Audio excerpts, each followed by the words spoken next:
Yo, what's up? Welcome back to another episode of The Sauce. So last weekend was not great, but then we go absolutely perfect on Monday night. Titans point spread, Titans money line, all that. Team totals, we crushed it. Perfect night.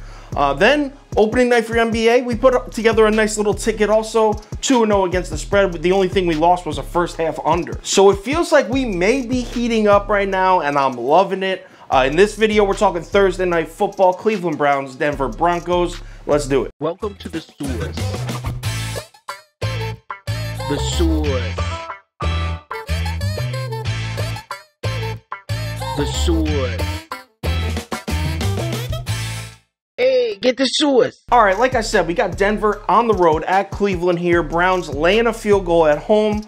Bets are even, but the money is definitely leaning towards the Broncos. 68% of the money on Denver. This is as of Tuesday morning. Yo, so check this out. The line would move up from 3 up to 3.5, and it would stay there for a day or two until the Cleveland Browns make some injury announcements. No Baker Mayfield, a few announcements, and the line is now plummeting.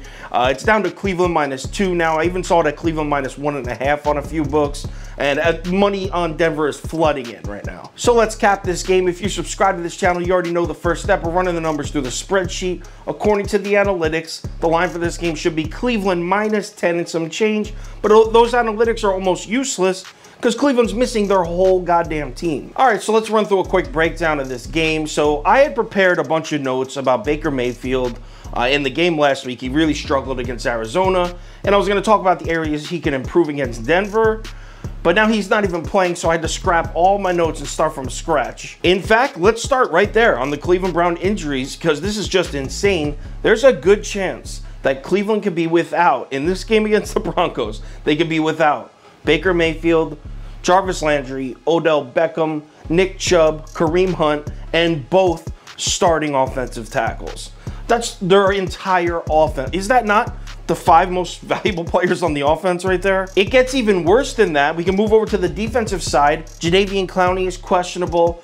Their D-tackle Malik Jackson also questionable. And they have an inside linebacker who's also questionable. In fact, the only unit that's even close to somewhat healthy is the Cleveland secondary. They're only missing one corner.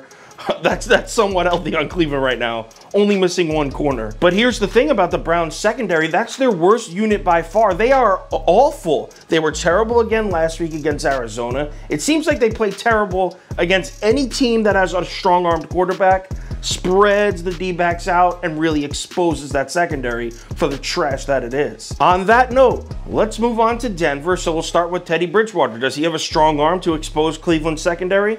No, not really, not at all, actually. He's strictly a game manager.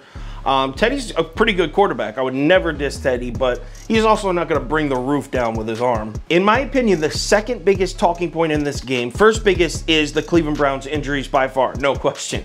The second biggest talking point is Cleveland's pass rush against the Denver Broncos offensive line. Take a look at the Broncos offensive line last week against the Raiders. The Raiders blitzed just 3.6% of snaps last week. That's it. They barely blitzed. They still sacked Teddy Bridgewater 5 times and hit him 13 times. So that Raiders front four, they didn't even need to blitz. The Raiders front four were just beating the hell out of that Denver Broncos offensive line. And that was at home. Now Denver travels to Cleveland. They're on the road now against arguably the best pass rush in the entire NFL. I mean, Clowney might not play, so obviously that affects it. But still, they're an elite pass rush with or without Clowney. Myles Garrett is like top 5 best defensive players in the league right now. So who are we betting in this awful game? Oh, man. I mean, we can't bet Cleveland. We cannot back Cleveland. You have to bet Denver here. So put it up on the screen. Denver +1.5 or Denver +1, Denver +2, whatever you can get it at. Just bet it. Do not back this Cleveland team with all these injuries. We can't do it. I'm also going to be laying probably a half unit on the under at 41.5. I mean, it sucks because these two teams healthy. I would love to watch that game. With all Cleveland's injuries, Denver's really been struggling. This is a bad football game right here. So take Denver, whatever the point spread is, and take the under at 41.5. Final ticket will be posted on KyleKirms.com with every single one of my bets. for every single sport.